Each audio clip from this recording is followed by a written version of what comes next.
In the year 1570, a baker named Jörgen Haverland opens a shop in the Westphalian city of Soest. He sells one product, a loaf made from cracked rye kernels and water. No yeast, no fat, no sugar, no preservatives of any kind. He loads the dough into sealed iron pans, slides them into a stone oven, and does not open the door for 24 hours. When the loaves come out, they are so dark they look like they were carved from wet earth. The texture is dense, sticky, almost like cooked grain pressed into a block. The taste is sweet, though nothing sweet has gone into the dough. Haverland wraps the loaves in linen, stacks them in his cellar, and they will still be there 6 months later. Unrefrigerated, untreated, unspoiled. That bakery is still operating today, on the same street in Soest, still baking the same bread, still following the purity rule Jörgen Haverland established over 450 years ago. Today we are going to show you how that was possible. The grain that resists decay, the fermentation that kills mold before it starts, and the 24-hour bake that transforms raw rye into something chemically closer to preserved meat than to bread. Because this loaf was not primitive peasant food. It was the most sophisticated preservation system ever applied to a grain. Haverland did not invent this bread. He inherited a tradition that had been developing across northern Germany for centuries. The bread he baked, what we now call Westphalian Pumpernickel, first appears in written records around 1450, but its origins almost certainly reach further back. To understand why this bread existed and why it worked, you need to understand what was growing in the fields of medieval Westphalia. And what was growing was rye, not by choice, by necessity. The soils of Westphalia, Lower Saxony, and the North German plain are sandy, acidic, and poor in nutrients. Wheat will not thrive there. Barley struggles, but rye grows in conditions that would kill most cereal crops. It germinates at temperatures as low as 34 degrees Fahrenheit, 1 degree Celsius. It tolerates drought, frost, and acidity that other grains cannot survive. By the early medieval period, rye had become the dominant grain across most of northern Europe, from the Baltic coast to the Rhine. It was the grain of the poor, and it had properties that nobody fully understood until modern food science caught up. Rye is not wheat. That sounds obvious, but the differences between these two grains run far deeper than taste or colour. Wheat gets its baking power from gluten, long elastic proteins that trap gas and create the light, airy crumb of a white loaf. Rye has almost no functional gluten. What it has instead are pentosans, complex polysaccharides, a type of plant fibre that behave in ways no other common grain can match. Research published in the journal Food Research International confirmed that pentosans can absorb up to 10 times their own weight in water. When you bake with rye, these molecules lock moisture inside the crumbs so completely that the bread stays dense, heavy, and wet for weeks. This is not a flaw. This is the foundation of the entire preservation system. Mold and bacteria need free water to grow, water that is available at the molecular level, not just present inside the bread. Pentosans bind that water so tightly that even though a rye loaf feels moist to the touch, the water activity inside the crumb drops below the threshold where most spoilage organisms can function. A wheat loaf dries out in days because its gluten network releases moisture into the surrounding air. A rye loaf holds its water like a sponge that refuses to be wrung out.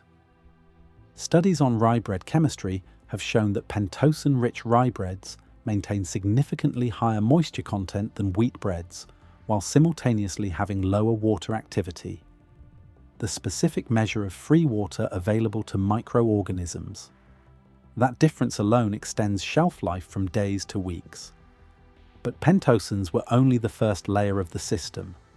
The second was fermentation, and medieval German bakers understood this step with a precision that modern researchers are only now documenting.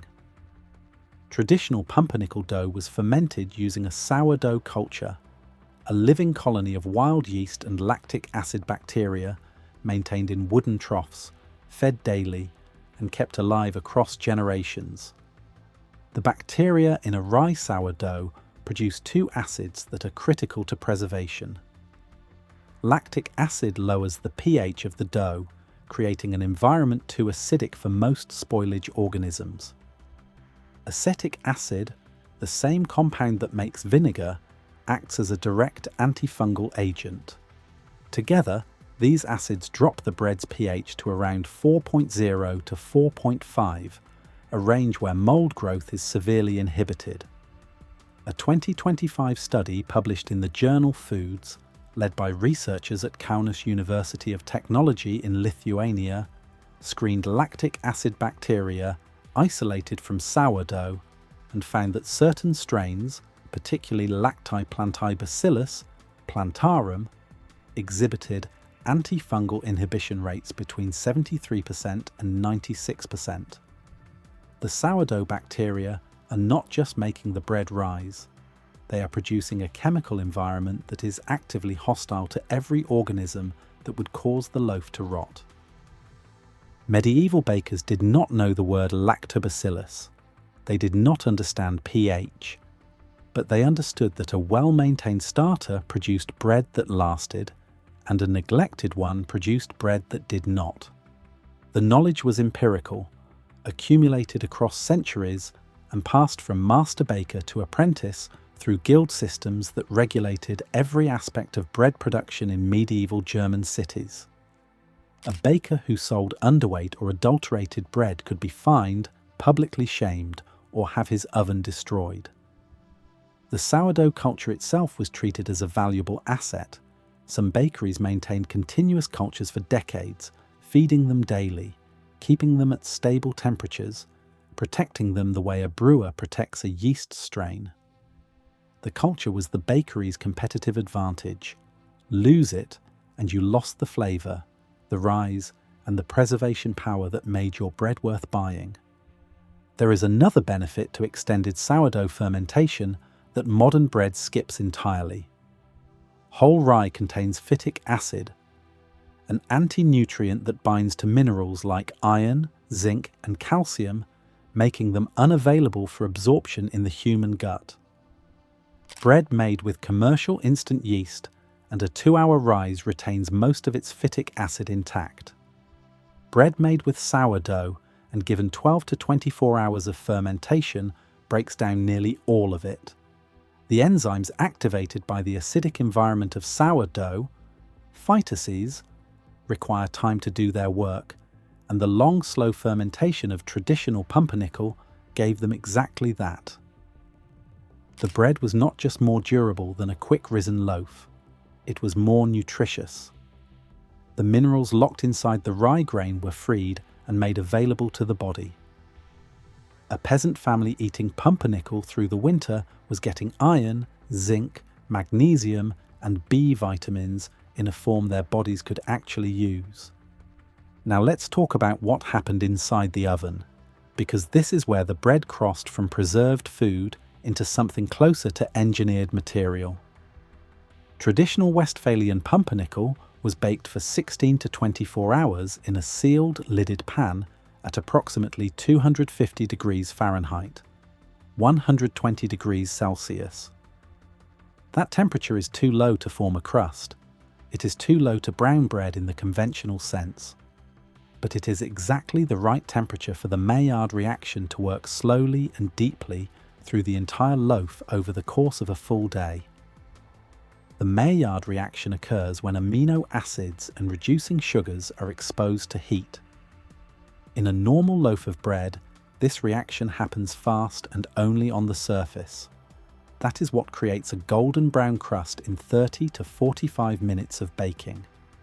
Inside a sealed pan at low temperature, the reaction proceeds through the entire mass of the bread for up to 24 hours. The result is a loaf that is uniformly dark brown to black, not from burning or colouring agents, but from melanoidins, large complex brown polymers created by the Maillard reaction.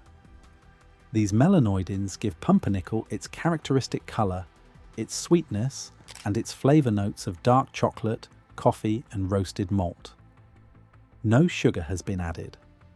The sweetness comes entirely from the slow thermal breakdown of the rye's own starches into simple sugars, which then react with amino acids to produce compounds that taste sweet on the human tongue. The sealed pan is critical. Without it, the moisture inside the bread would escape as steam during the first few hours, the loaf would dry out, and the Maillard reaction would stop. The lid traps the steam, maintaining a humid environment inside the pan that keeps the internal temperature stable and the chemistry active for the full baking period.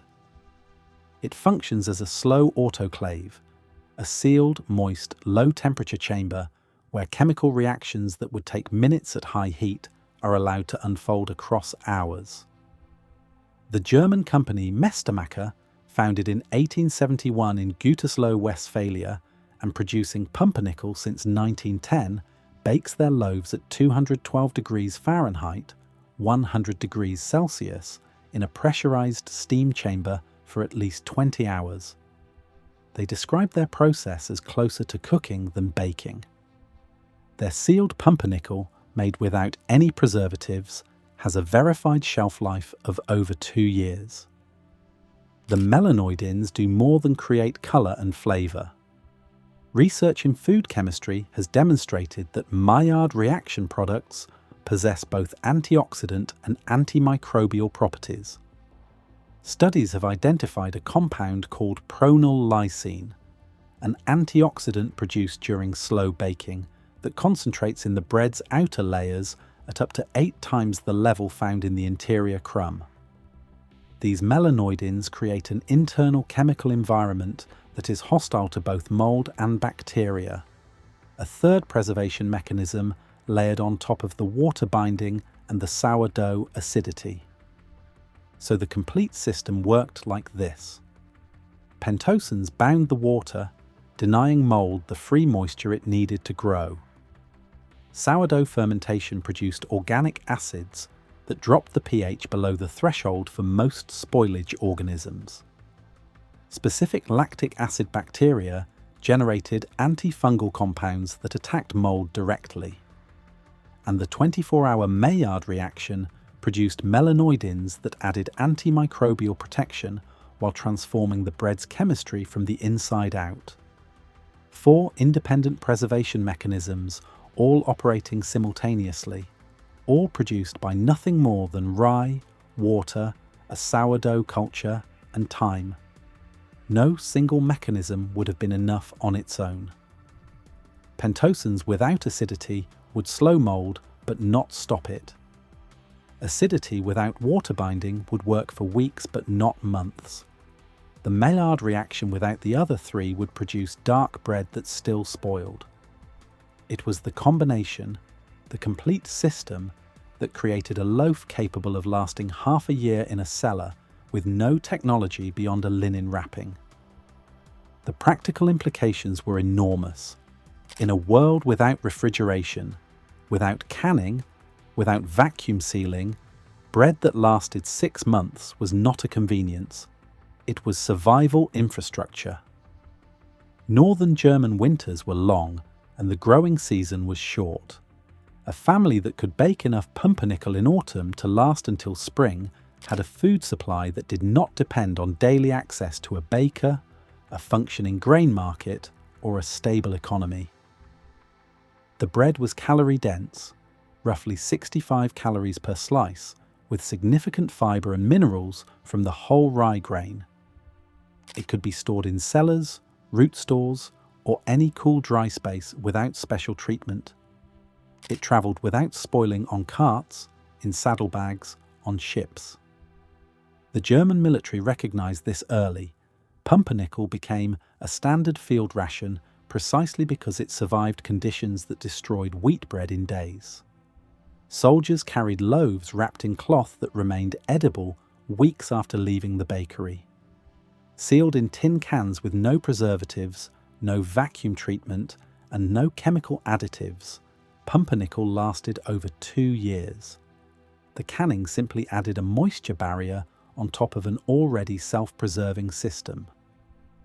For a medieval family, for a travelling merchant, for an army on the march, this bread solved the most fundamental problem of pre-industrial life: how to keep food from rotting before you could eat it.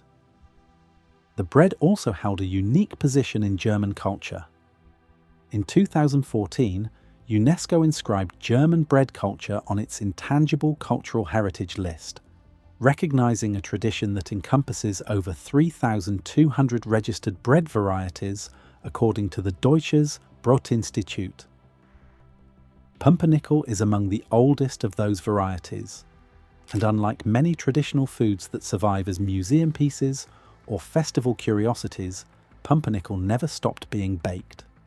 The Haverland bakery in Soest has been producing it continuously since 1570.